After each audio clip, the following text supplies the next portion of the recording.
محمد وآل محمد صلوات.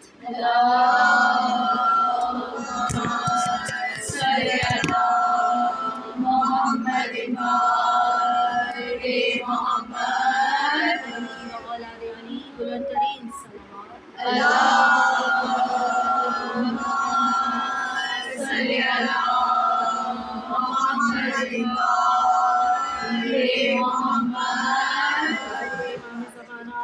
امام زمانہ بلند ترین صلوات.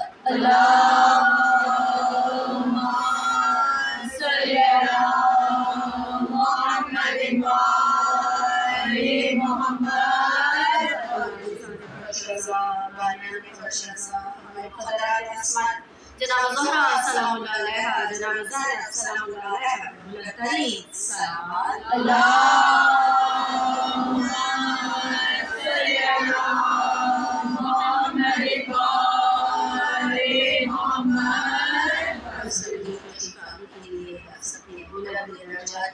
سب کی قبولیت حاجات کے لیے بلند ترین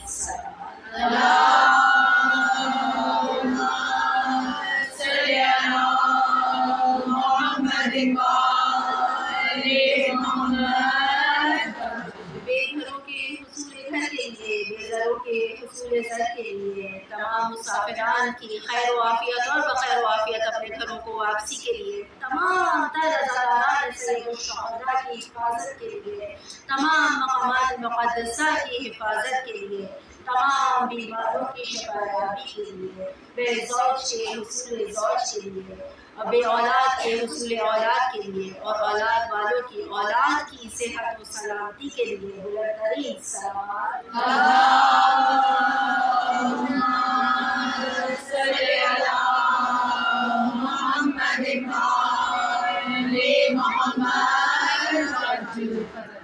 تمام مرحومین کی مغفرت کے لیے بلند ترین صلوات.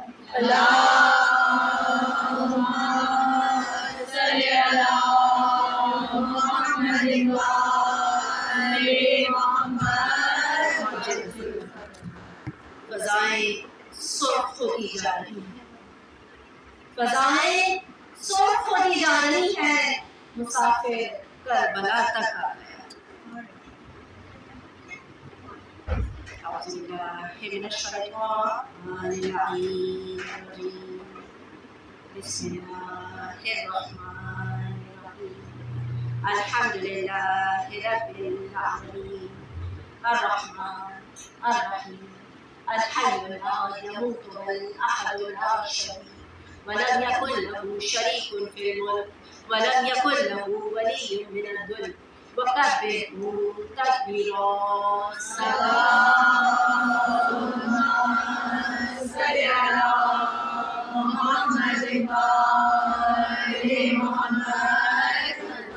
والصلاة والسلام على أشرف الأنبياء والمرسلين طه وياسين وما أرسلناك إلا رحمة للعالمين.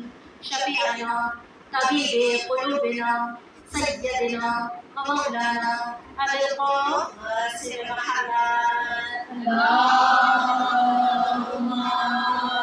صل على محمد وآل محمد.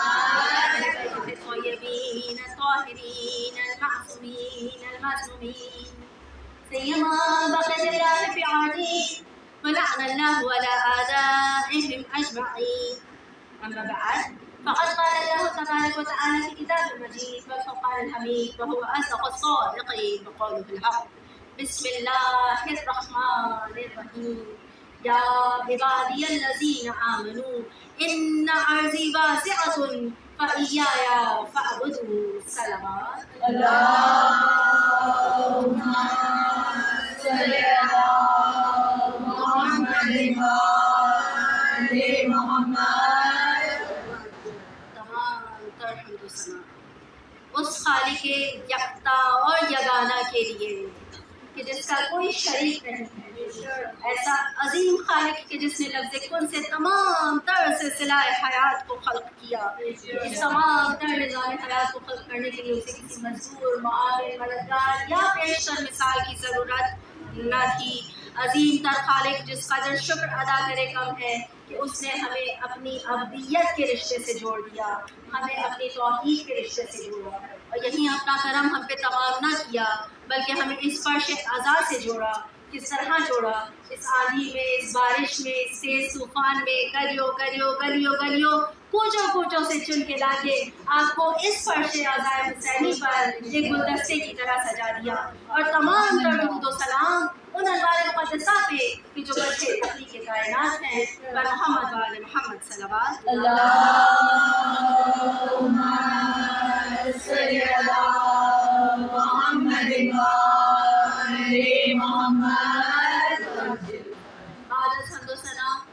وہ سلسلہ کلام جو کل ہم نے آپ کے ساتھ شروع کیا تھا، سورۃ المبارکۃ العنکبوت کی آیت نمبر ہے 56۔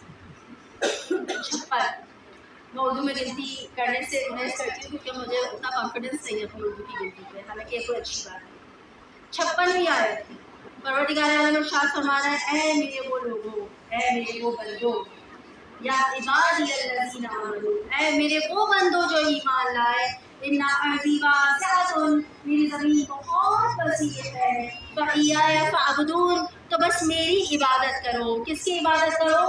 اپنے رب کی عبادت کرو۔ کل ہم نے اس آیت کی شان نزول ذکر کی تھی، ہم نے ذکر کیا تھا، ہم نے اس چیز کو دہرایا تھا۔ ذکر مطلب میں ایک ساتھ ساتھ بیان کرتی چلوں، ذکر کا مطلب ہے، تذکیر کا مطلب ہے دہرانا، یاد کرنا۔ اس لیے تمام معصومین اپنی دعاؤں میں پروردگار عالم سے مانگتے ہیں کہ پروردگار عالم ہمیں ذکر کرنے والوں میں شمار کرے، اور الحمدللہ اس پر شہزاد پہ سارے ذکر کرنے والے موجود ہیں۔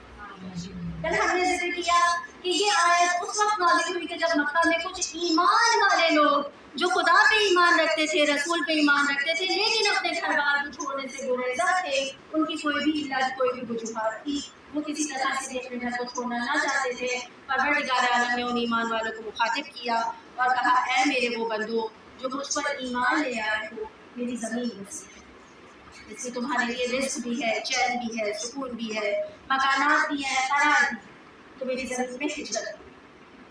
آج آپ کی توجہ دلاؤں گی اس ایک لفظ سے، جس لفظ سے پروردگار عالم نے اپنے لوگوں کو مخاطب کیا، ایمان لانے والوں کو مخاطب کیا۔ کلام بلاغت میں پروردگار عالم نے کئی مختلف طریقے سے انسان کو مخاطب کیا ہے۔ کبھی انسان کو پکارا ہے، کبھی مسلمان کو پکارا ہے، کبھی اہل ایمان کو پکارا ہے۔ انسان نے بڑے مختلف الفاظ میں پروردگار عالم نے انسان کو مخاطب کیا ہے، یعنی پروردگار عالم بتا رہا ہے کہ ہر انسان یکساں نہیں ہے بلکہ ہر انسان کے درجات مختلف ہیں۔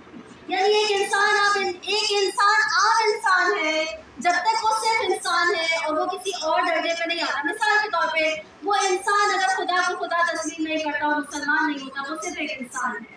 ایک انسان جو اسی طرح سے ایک جانور ہے، جس طرح سے دوسرے چوپائے جانور ہیں جنہیں اپنے کھانے پینے کا پتہ ہے، اپنی خوراک حاصل کرنے رہنے سہنے کا پتہ ہے، لیکن اپنی زندگی گزارنے کے منشور سے ناواقف ہے، تو وہ صرف ایک انسان ہے۔ لیکن جب وہ کلمہ لا الہ الا اللہ محمد رسول اللہ پڑھ لیتا ہے، وہ کلمہ توحید کے دائرے میں آ جاتا ہے، اب اس کا شرف بڑھ جاتا ہے، اب انسان مسلمان ہو جاتا ہے۔ اسی طرح شرف بڑھتے بڑھتے انسان اہل ایمان ہو جاتا ہے جب اپنے کلمے میں آگے بڑھ جاتا ہے، جب محمد رسول اللہ کے ساتھ علی ولی اللہ کی گواہی دے دیتا ہے، پروردگار عالم انسان کے درجے کو بڑھا دیتا ہے۔ اب انسان صرف انسان نہیں رہتا، صرف مسلمان نہیں رہتا، بلکہ مومن ہو جاتا ہے، اہل ایمان ہو جاتا ہے۔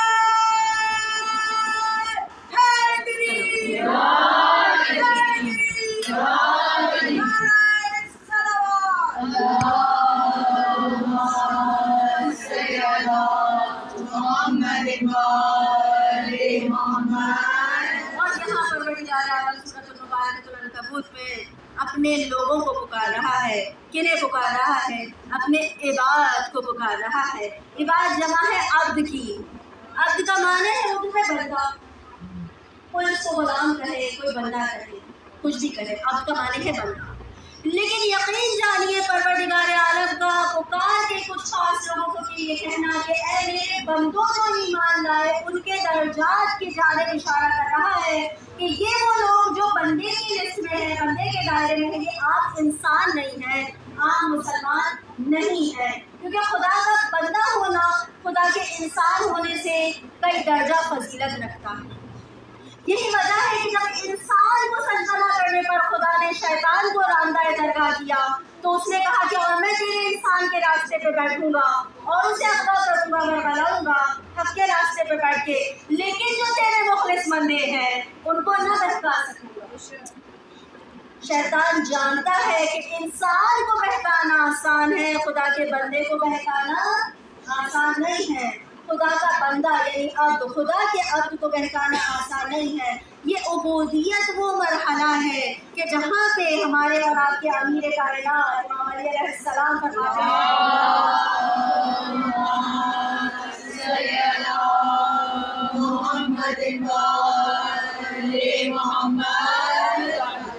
ہیں پروردگار عالم میرے فخر کے لیے یہ کافی ہے کہ میں تیرا بندہ ہوں۔ یہ بندگی وہ مقام ہے کہ جس پہ مولا کائنات فخر فرما رہے ہیں۔ یہ بندگی وہ مقام ہے کہ جس کے دائرے میں انسان آ جائے تو وہ عام انسانوں سے ممیز ہو جاتا ہے۔ یہ بندگی وہ مقام ہے جس کے بارے میں میرے چھٹے امام جعفر صادق علیہ السلام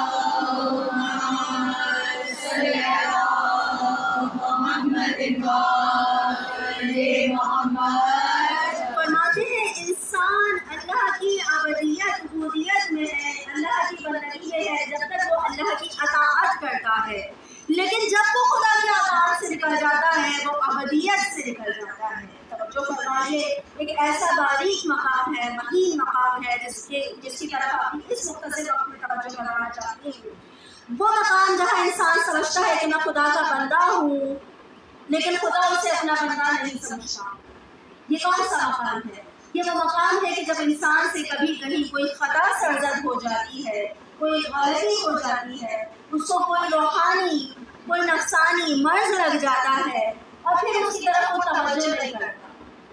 جب تک وہ اس کی طرف توجہ نہیں کرتا تب تک وہ خدا کی بندگی سے خارج رہتا ہے، لیکن جب انسان اپنے خدا کی طرف توجہ کرتا ہے اور اپنے رب کی بارگاہ میں کہتا ہے استغفر اللہ ربی واتوب، جب پروردگار عالم اس سے اپنی نظر کرم کرتا ہے، اسے معاف کرتا ہے، انسان کو دوبارہ دائرہ عبودیت میں شامل کرتا ہے۔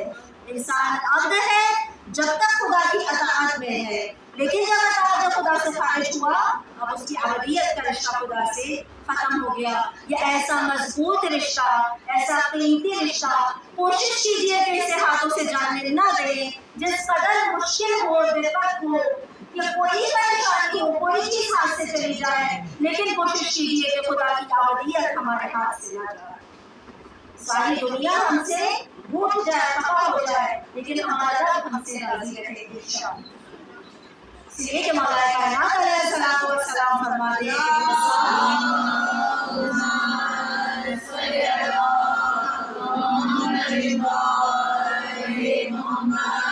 انسان جاہل ہے اگر اپنے مقام عبودیت سے واقف نہیں ہے۔ کیوں؟ کیونکہ بڑے معصوم ہے نا کہ انسان وہ گنہگار انسان کہ جو اپنے گناہ پہ نادم و شرمندہ ہے، خدا کی حضور میں اپنی شرمندگی کا اقرار کرتا ہے، پروردگار عالم کے نزدیک زیادہ مقبول اور معروف ہے اور زیادہ پسندیدہ ہے اس شخص کے مقابلے میں کہ جو شخص اپنی نیکیوں پہ اتراتا ہے، یا وہ شخص جو گناہ کر دیتا ہے لیکن اس کی جانب توجہ نہیں کرتا۔ تو جب کبھی ہم سے خدا نہ خواستہ کوئی غلطی ہو توجہ کریں کہ توجہ میں خدا کی توفیقات میں سے ایک توفیق ہے۔ توجہ کریں، خدا سے استغفار کریں کہ رسول خدا صلی اللہ علیہ وسلم نے فرمایا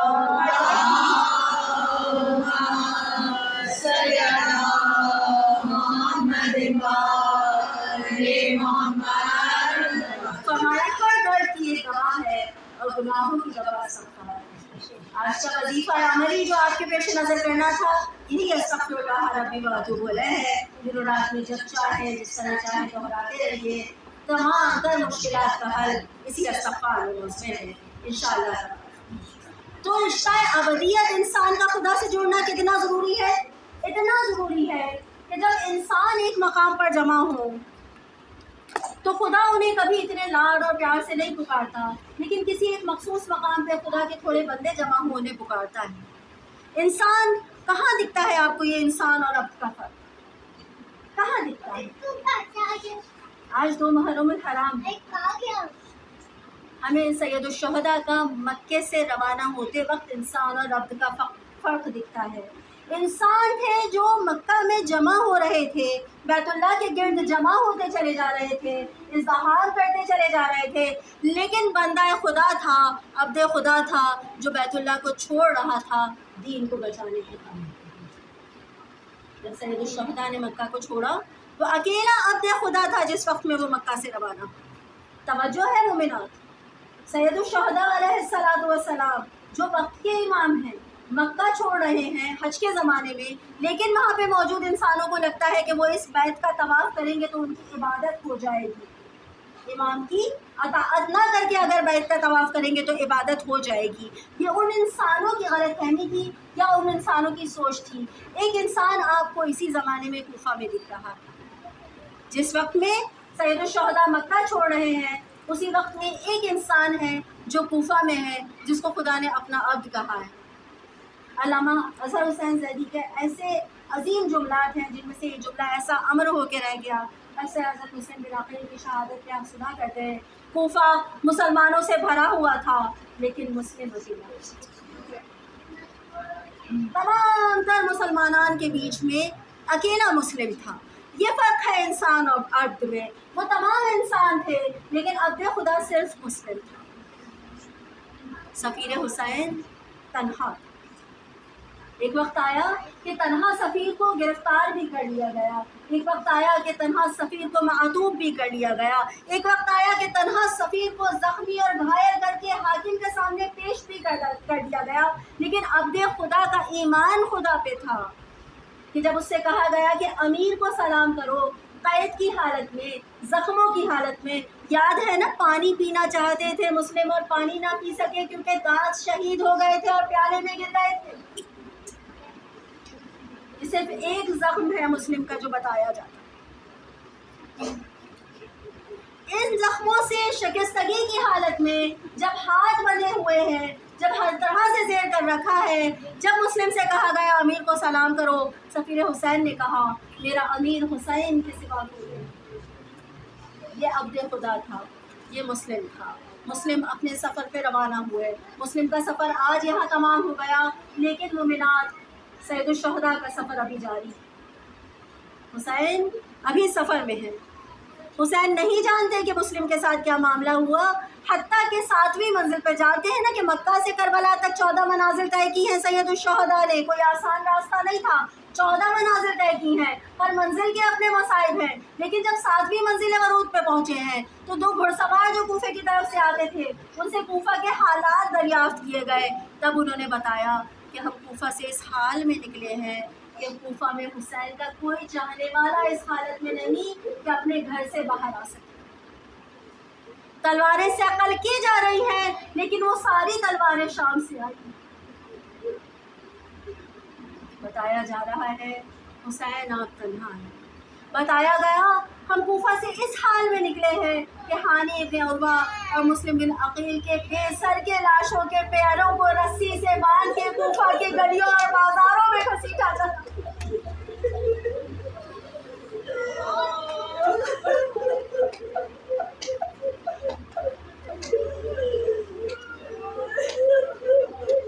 یہ دوسرا مقام ہے جو میرے مولا نے کہا تھا اِنَّ لِلَّهِ وَإِنَّا إِلَيْهِ رَاجِعُونَ۔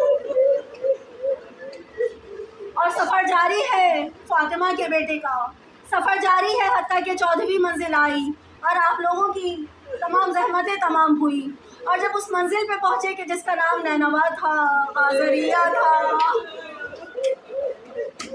وہ جگہ تھی جہاں پہ کسی نبی نے کوئی چین نہ پایا، وہ جگہ تھی جہاں پہ بوڑھوں نے قافلے کو آتے دیکھا تو کہا اے قافلے والوں واپس لوٹ جاؤ، اس جگہ پہ کرب ہے، اس جگہ پہ بلا ہے، اس جگہ پہ عذاب و مصائب ہے۔ تب سید الشہداء نے گریہ کیا تھا اور کہا تھا ماریوں کو بٹھا دو، خیموں کو نصب کر دو۔ اور جب سید الشہداء نے کہا تھا خیموں کو نصب کر دو، یاد ہے بنت فاطمہ جو مدینہ سے حسین کے ساتھ صبر کیے چلی تھی، جیسے ہی خیمہ نصب کیا گیا اور زینب کو خیمے میں بٹھایا گیا، ایک دفعہ پکار کے بھائی کو بلایا، اے بھیا، اے بھجائے، اے کہیں اور جا کے بسو لیکن اس زمین پہ خیمے نصب نہ کرو۔ ایک دفعہ زینب کیا معاملہ ہے کہ آپ نہیں چاہتی کہ زمین پہ خیمے نصب کیے جائے؟ تب فرمایا تھا بی بی نے بھیا مدینہ سے مکہ اور مکے سے کربلا اتنی راہ طے کی، لیکن کسی زمین میں ایسی جرأت نہ تھی کہ اس کے خاک اڑ کے زینب کے سر پہ لیکن جیسے ہی کربلا کی زمین پہ اتری اور کربلا کی خاک اڑ کے زینب کے سر پہ آ رہی اور سید الشہداء نے گریہ کیا ہوگا بہن